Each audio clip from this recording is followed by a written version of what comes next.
Hi everybody, welcome back to my channel. Today is another edition of the Thursday Throwback Comeback. We're going to do a DIY Dollar Tree book art projects. We're going to use some Dollar Tree books. You use any ones you want. I went for two with a very neutral colored theme for the romantic look, and then one with a frozen heart theme. Then if you want to do the way I'm doing it, we're going to use artificial flowers. A doily is an option. I'm going to show you a couple of different options. Or the lace out of this lace jute ribbon. Dollar Tree does sell a lace ribbon. I just like this one. Is a little bit more ethereal, romantic. And then we're going to need a candle if you want to age your flower. Really, that's it. Excuse me. So first of all, we're going to do is we're going to take the book. We'll take the jacket off. You want this book. This book is about 280 pages long, but the more intricate your book folding project, the more pages you want to have. Now, do not use a Sharpie. I am using a Sharpie because you cannot see the pencil on the camera. So what we're doing on this one is we're just going to draw a heart. You basically want to fan out the edge of your book the best you can. And you want to make sure that you move your pencil in the direction of the fan. So basically start at the top of the peak of the heart and then come down and then start back at the peak of the heart and go down towards the bow and vice versa. But as you see here, it's better to do it with a pencil because if you make a mistake, you can correct it. But of course, the pencil doesn't show up on the camera for you guys at all, so I needed to really use the Sharpie. Now here is a tip that I learned from one of the tutorials that I saw. Excuse me, that I'm just taking an X-Acto knife and I'm going 1 inch from the spine and I'm running the blade across a few times in a straight line just to mark on the edges of the pages. The book will stand up much nicer if there is the same amount of paper left at the end of the fold there. Okay, now each page, each 2 pages is considered a sheet. So each actual piece of paper has 2 pages on it. If you think about it, it's page 1 on one side and page 2 on the other. So when you're looking for a book that's 294 pages, it actually has 100 and... Why did I pick a round number? If you pick a book that has 300 pages, it technically only has 150 sheets. So it doesn't really seem like a lot of folding, and it really isn't. This took less than Moana. But you guys do you, okay? Hi, I just wanted to jump on here in the middle of everything. Just give you guys like a full disclosure thing. Book art, folding of book art, art book folding, book art folding, book folding book art, whatever you want to call it, depending on what you're looking up. It's an actual art. I've done stenciling on my channel before and I've had people be like, well, that's not how you stencil. Okay, there's professional stenciling, there's home done stenciling. I actually commented to the lady, you think the guy who takes the big handicap sticker and his big old bucket of paint out in the parking lot doesn't think he's stenciling? I'm just saying. So full disclosure is there are actually really great tutorials on how to do the intricate book folding. This is just a really simple way of achieving the look without, you know, all of the steps. It's definitely a beginner's DIY for book folding. Just a couple of tips and techniques that I like. But this, of course, being the Thursday Throwback Comeback, is basically when we were in elementary school or even younger, we used to make TV Guide turkeys and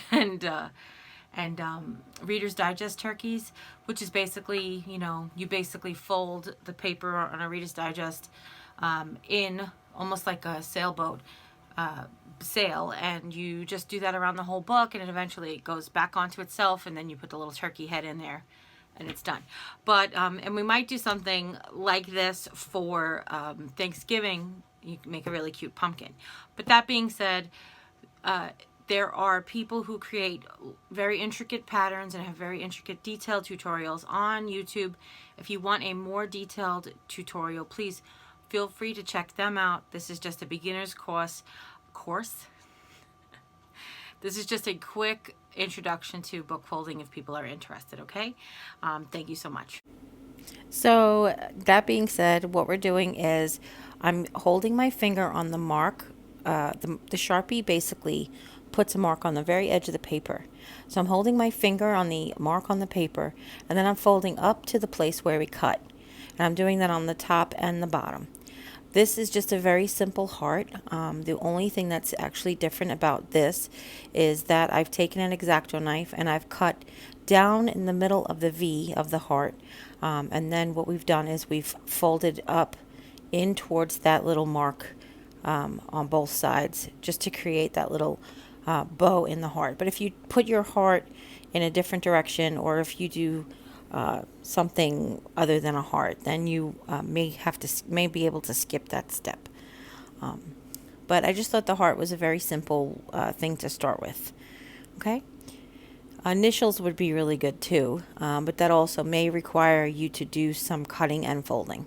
But basically, that's one of the tricks. One of the tricks is to cut the edge of the paper to create that stop and go. So if you were doing like the letter S, you would have to fold the top, then there would be a space at the top of the S, then a fold in after a cut, and then a space, and then a fold in after a cut, and then a space, and then of course the bottom. But some YouTubers have patterns that they sell. Other ones have instructions of how to create your own patterns from words. Like I said, this is just the actual techniques of folding. Some use bone folders. I just use my finger. I actually have a bone folder, but it's plastic. Not everybody prefers all of the same techniques. I guess if you were doing this a lot, like thousands of page books, then maybe I would think you would use something to press it down.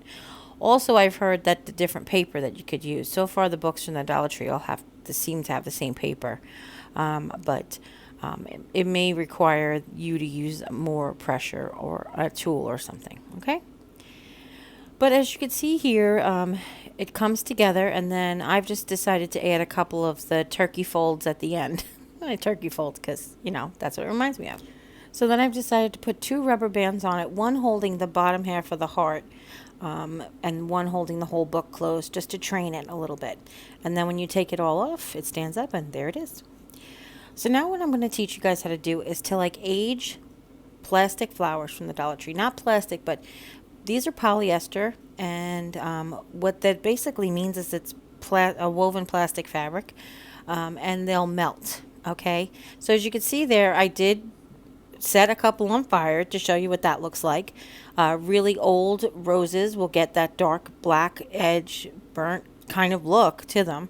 But if you see there, if you just hold it just close enough to the flame to melt the fabric, but not close enough to set it on fire, you will achieve that look. And I think I have one really good one that shows up on camera. Yeah, so look here at this big petal right here. As you can see, it'll start to sort of wrinkle in a little bit. Do you kind of see that? It's very, very subtle on camera, but wait, let's see if we can get a better one. Let's see. There you go. So you can kind of see the edge start to wrinkle, and it just makes that flower just look a little bit aged, almost like a dried out flower. That was really the look we're going for. So you want to repeat this to all the petals you can get your hands on. I've pulled the first outside petals back, and I'm trying to achieve the same thing with the inside petals. And you just can repeat this for as much or little of the flower as you want. We're also going to do this to its leaves, because if you had dried out a flower, it would also have dried out leaves. But what I noticed with these particular Dollar Tree flowers is that heat the leaves from the back, because then they'll curl back naturally instead of curling in. Now I wanted to show you guys, in case you do this with an artificial flower from anywhere else, this is a real artificial, like a silk kind of flower that I got from Walmart ages ago. That's like a fabric, and what you can do is you can just basically singe the edges so that you can get that nice antique-y look. Okay, now I'm going to take about, I don't know, however long of a piece of ribbon you need. we're going to cut the burlap ribbon off, and we'll just peel the lace off of there, because the Dollar Tree doesn't sell this nice lace. It only sells the crocheted lace, which is pretty as well. It's just not for the look we were after. So now I'm taking a little bit of a, oh God, what's this called? Duct tape. And I'm burnishing it over the letters. These books aren't bound in leather, they're bound in paper. And I don't want to rip the whole paper off. I just want to take the printing off. So what I'll show you here is you just put a piece of duct tape down, I burnish it with a credit card, and then I pull it off. Then I'm just going to finish it off with some sandpaper, and I'll show you here. We're going to repeat it on a little bit of a slower scale here for a second. So you saw that the big piece, I didn't burnish it enough and it didn't come off. But basically you put your tape down over your letters. You rub on it with a credit card or something plastic and hard to burnish it in. And you'll peel off the ink. Some paper may or may not come off. It depends on how much you burnish.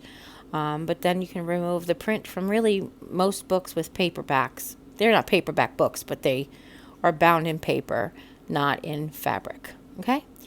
Now I just stacked them on top of each other just because they're pretty. And I tied some of the lace ribbon around it. I was talking to my sister Jane about this project, and this was one that she did, I guess, when she was like around 20-ish. And it just stuck in my brain forever. And she didn't remember even doing it. She just had these 2 old books that she did some dried flowers and lace around it. And I thought that that was just so precious and really, really simple. And this would just make a really beautiful gift as well. Now, if you wanted to get more of a farmhouse look, you could change the lace to burlap and add maybe different flowers, but that is definitely the same way to get the printing off. Now for this one, another throwback, we're going to cover this book with paper. If you have a book that you don't want to rip the print off, as a matter of fact, but you do want to wrap it and get that farmhouse look.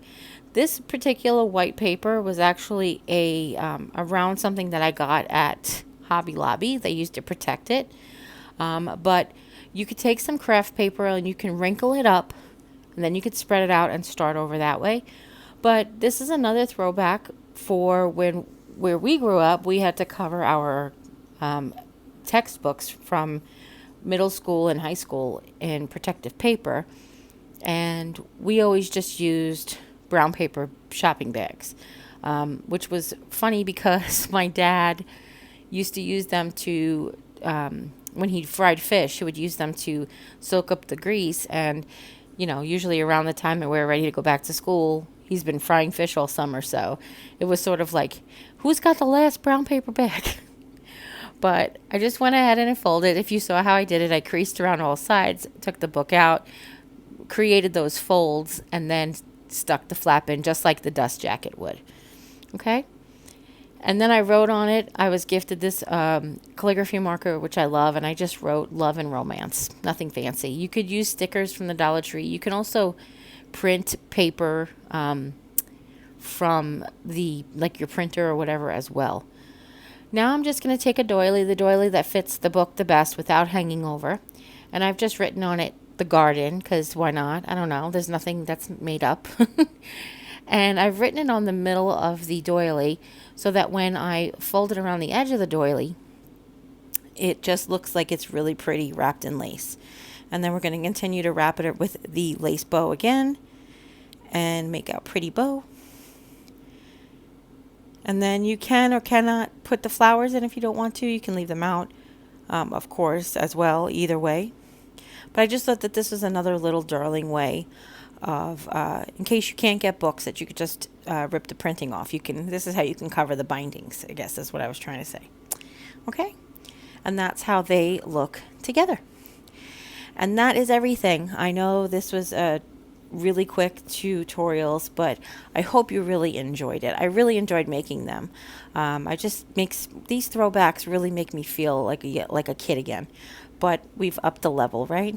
If you have any questions at all, leave them in the comments down below. Don't forget to share this video with friends and family. Anybody you know might be interested in seeing how we did either one or making any of them. And if you haven't yet, click subscribe, and when you do, a little bell will pop up. When you ring that bell, YouTube will let you know whenever I upload a new video. And as always, you take care, God bless, and we'll see you next time. Bye!